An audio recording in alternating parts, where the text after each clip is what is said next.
Alam nyo ba itong EcoSport sobrang unique? Alam mo kung bakit? Bukod kasi meron siyang reserva sa likod. Noong 2016, wala na masyadong kotse yung merong ganito. Ang pagkakalam ko, yung Pajero na lang.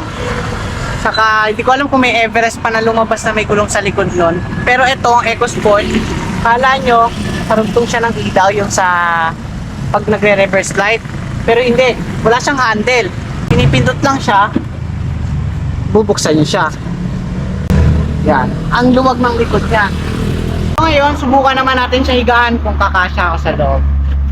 Ito yung compartment space ng EcoSport. Higa ako. Yan. Guys, sobrang luwag. Saka, hindi ako sikip na sikip. Tama lang.